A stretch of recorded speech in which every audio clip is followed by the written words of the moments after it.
Shalini, we would like to know, when you first mentioned to Tristan that he was autistic, how did he respond?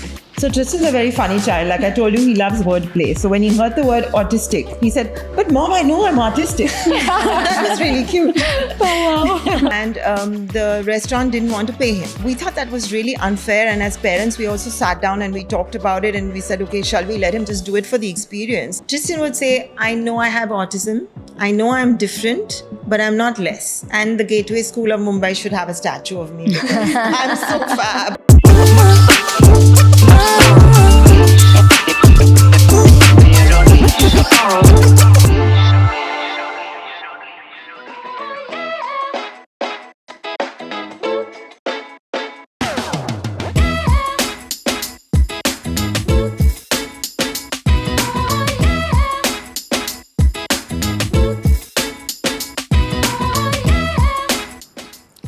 Hi, I'm Pooja. Welcome to Conversations with Speechies. Hi, I'm Alicia. Hello, I'm Merin. Today we are meeting with a parent of an autistic child whose journey is both heartwarming and inspiring. Every parent has big dreams for their child. Their first step, their first word, first friendships, first day of school. Sometimes these journeys unfold differently. Not less, not worse, just different, and often misunderstood. Today we are talking about autism not as a diagnosis, but as a lived experience through the eyes of a mother who loves, questions, adapts, and grows alongside her child. This is their story, one of courage and resilience. Shalini is a mother of an autistic child. She is of Indian origin and married to a Dutchman, currently living in the Netherlands. She empowers Tristan and advocates for him since his autism diagnosis for the past 17 years. Tristan is currently a teenager, very talented, and his interests range from cooking all the way to voiceovers. With her love, strength, and grit, Shalini has empowered Tristan, and not only Tristan, but many families in the Dutch community who have individuals with neurodivergence and on the autism spectrum. Shalini has brought about big change in Netherlands in the landscape of education. Currently, she is training to be a holistic autism coach and a Reiki healer. Shalini has written for the Swaddle online magazine in India about Tristan and created awareness for autism. In fact, she's also been an editor on our Gateway School of Mumbai blog and empowered so many ex-alumni and families to share their story. Let's welcome Shalini. Shalini, before we speak about anything else, tell us a little bit about who Tristan is. What does he love and what makes you smile every time you think about him? So I smile every day, but he's just in his 17 years old. He's a lovely chap. He's kind. He's has a great sense of humor. He loves wordplay and making up his own jokes. He's bilingual. He speaks Dutch and English. Loves languages, so he's learning Spanish on Duolingo at the moment. Wow. He's a very talented musician. He loves playing the piano, and he's training to be a voiceover artist, which is something he's quite good at, if I say so myself. Oh, Bugsy pal, there's a friend here to see ya. Survival of the fittest. So good. That's amazing to hear. That's very cool. He's cooler than us. Yeah. He would tell you that's true. Yeah. Okay. So when you look back to Tristan's childhood, when was that first moment when you realized that he experiences the world differently? And how did that make you feel? So, it was very difficult to connect with him. He was always making toys and objects spin all the time. In fact, he would start spinning himself and his eyes would go in one direction. And it was very strange to watch that. But I learned later that was stimming. It was hard to not be able to connect with my own child. And I think that prompted us to read this checklist on, online. And we figured out that maybe he has autism. In fact, I started to recognize my own child. So we involved early intervention at 16 months.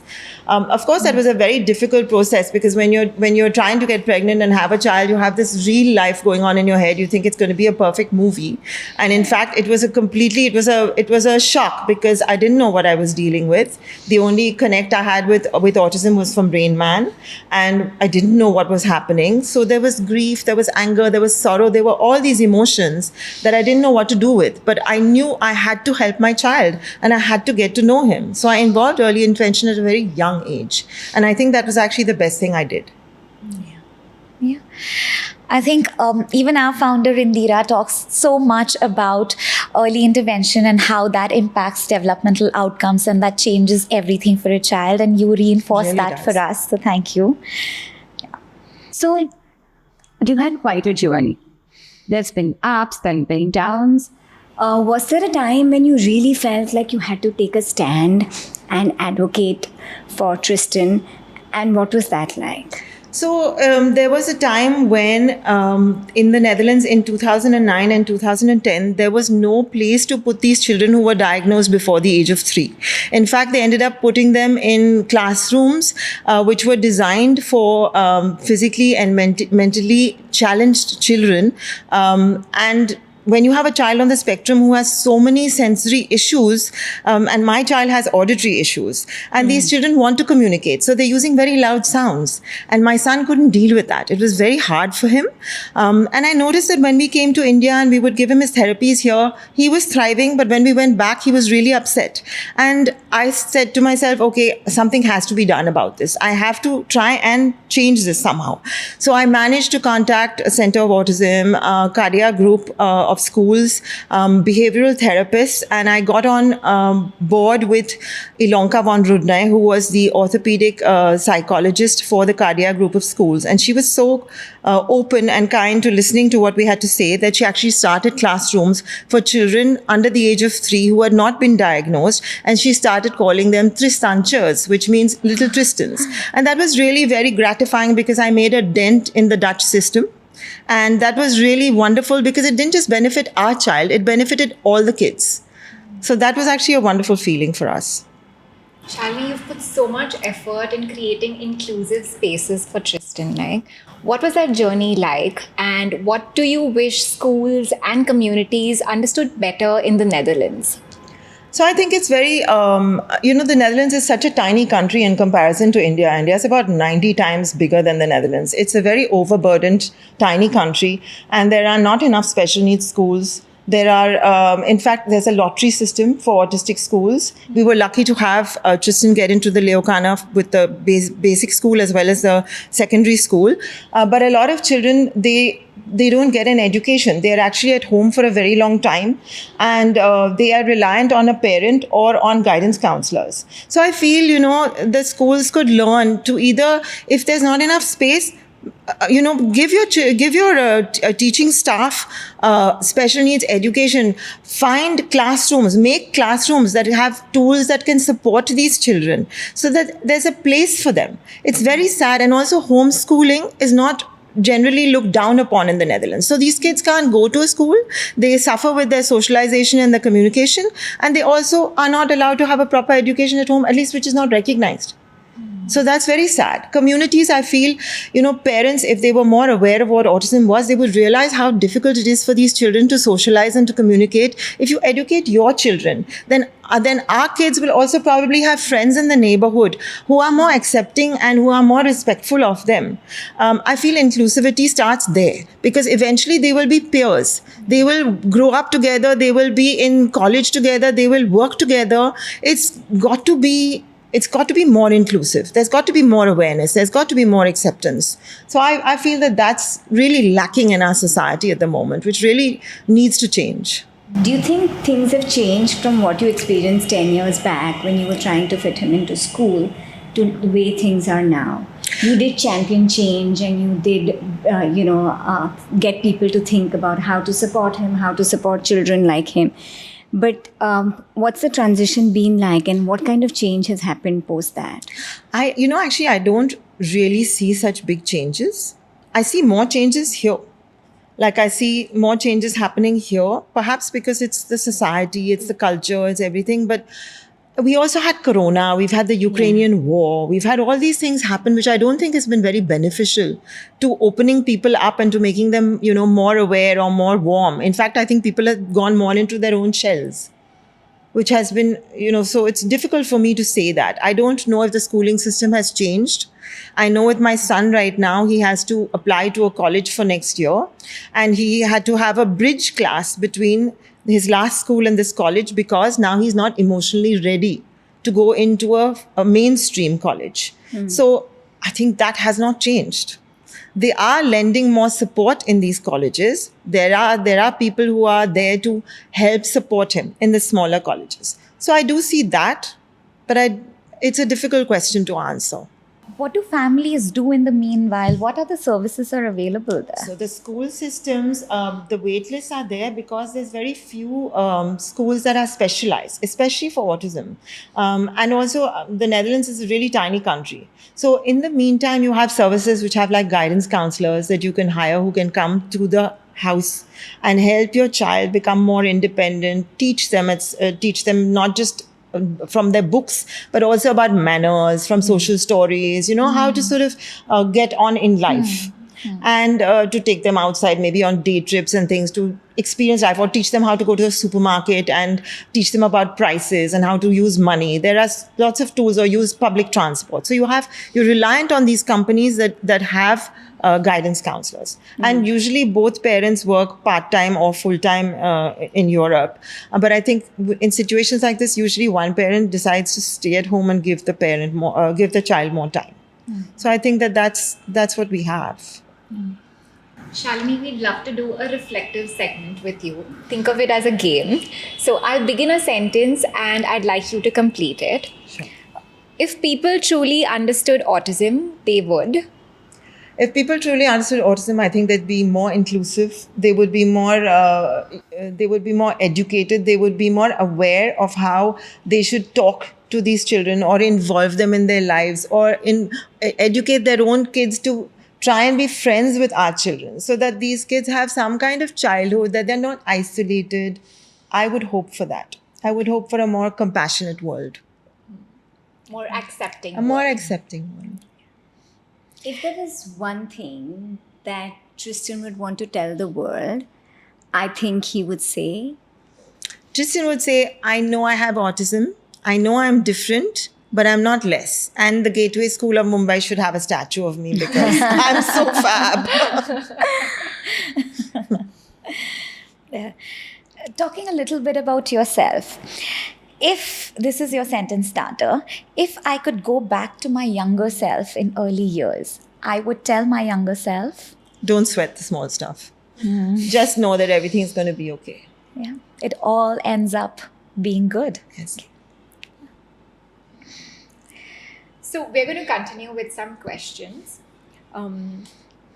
What is something emotionally heavy you've carried that people may not see? I think that Tristan has worked at an internship last year and this year in a kitchen in a restaurant. And last year he was paid to do this job, which he really appreciated. He felt valued. He felt he was working hard. He even asked a girl out on a date because he felt he was earning a salary, and he finally asked somebody out on a date. And we tried to also tell him that you can pay for things on your own. So maybe pay for half your iPad on your own, and he really was so proud of that. He was happy with that. And then this year when he had his internship, he actually worked Saturday evenings and Tuesday evenings, and the restaurant didn't want to pay him. And even though they said his work was really great and wonderful, they said they had to give him a little bit more attention and guidance, and therefore they wouldn't pay him. We thought that was really unfair. And as parents, we also sat down and we talked about it, and we said, okay, shall we let him just do it for the experience? And then we said, actually, that's not fair. It doesn't sit well with us, because it's almost like we are being asked to keep our mouths shut because our child has been given this chance and that we have to be grateful. And what kind of message are we giving our child? That it's okay to be undervalued. It's okay to not be rewarded. That, your work will go underappreciated and you're a special needs child, and so it's okay. That is not the message we wanted to convey to our child. We are trying to bring him up with a very good sense of self and his self-esteem and his confidence, and trying to raise him to be an independent, happy adult. It was very sad and very heavy for me. And I feel so many companies don't realize that, these kids have so much to offer. Even though they may be a bit slower, even though they need more attention and all of that, they're just such honest, hardworking kids. They want to do the best. And I feel it's really sad. If the workspaces have to be more inclusive, or if you have to go to a workplace and make them aware about autism, what is something that you would tell them? So I think a lot of them are very good with routine and structure. So I think if you make schedules for them that are visual, if you show them, okay, listen, today, this is the day, on Saturday we do this, and make it a visual schedule for them. They know what they're doing. Give them a checklist. Let them mark things down. Explain things to them in steps. Say 1, 2, 3, 4, 5. We're doing this first, we're doing that first. And have a few weeks of experimenting and just talking. I think it also helps if a parent or a teacher goes over there and says, this is a file on our kid. This is, when you talk to Tristan, for example, you need to get his attention, because he may be all over the place looking at everything and is too busy, or on a Saturday evening. Say, Tristan, pay attention now. We're going to be doing this. Let's do that. And I think the kids respond very nicely to that. So it's those kind of things I think are very important. Each kid is different. Everybody on the spectrum is different. We are all different. So, it's important to get a hang of who they are. I think your teachers as well as parents know what their little kinks are, like how we all have that. So I think that would help. Yeah. Plus, I think also, sometimes you give them a time, space to calm down. Maybe if it's too busy on a Saturday evening, give them a little quiet room where they can go and just calm down, come back to what they're doing. That would also help. So if you have to go to a workplace and help them understand autism better, what would you tell them? So I think teachers, as well as mentors, teachers, parents, have a better handle on what the child requires. I think it would make more sense to make a file or something with what does he respond to best. So for example, I know Tristan responds to a visual schedule really well. So I would say have a visual schedule, have a checklist, let the kid manually put a check down every time he finishes a chore. When you're giving him verbal instructions, make them step-by-step instructions. If it gets too much, for example, on a Saturday evening, have a little place for him so he can have a little downtime and then come back. Let him have a little pause, let him have a little break. These are things that I think are not so hard. Yeah.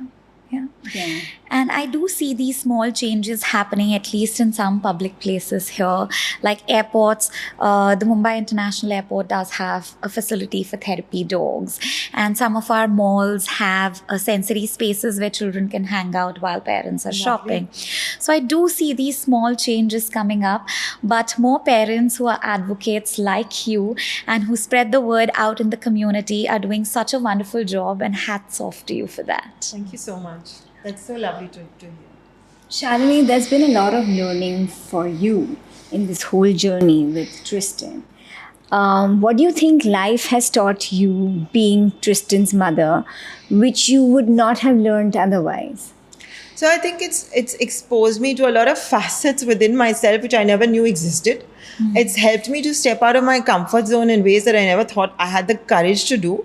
And it's also helped me realize that, whenever I've had expectations of Tristan, how we had these milestones and everything, which really didn't work for me, that the word expectations is such a negative connotation. And actually, whenever I've had them for our son, he has superseded all my expectations. So I learned to just change that word expectations into surprises. Because isn't it so much nicer to be surprised rather than just to expect something that may never come? So I think those things have changed. To celebrate the small successes. Absolutely. Shalini, we have one last question for you. What do you think about Tristan's future, not his independence, but his belonging in this world? And what do you hope the world would, help Tristan belong? How would the world do that? So I think Tristan, I would really love for him to be living in a place where he feels accepted, where there is an awareness of the fact that, okay, he's different, but, he's one of the community, he's going to belong with us. I would hope that he would be doing something he's passionate about, like cooking or doing his voice acting. I would really hope for him to have at least a few friends, and I would hope he would find a kindred spirit to settle down with and someone to share his life with. I think one just wants him to be happy, to be independent, to feel safe, to feel accepted. That's amazing. Thank you. Shalini, we would like to know, when you first mentioned to Tristan that he was autistic, how did he respond? So Tristan's a very funny child. Like I told you, he loves wordplay. So when he heard the word autistic, he said, "But Mom, I know I'm autistic." That was really cute. Shalini, you have been so honest, so open. I want to say thank you that you allowed us to be a part of this journey. These little moments that you shared with us. It is a story about your strength, your love, your perseverance, and your advocacy for your son. So you've been a champion not only to your son, but to so many young other children in the community and the society that will benefit with this story and the efforts that you put in. So thank you very much. Thank you so much. My pleasure. And you've given hope to so many families. Thank you so much. That's so nice of you. That actually made me cry. That's all, folks.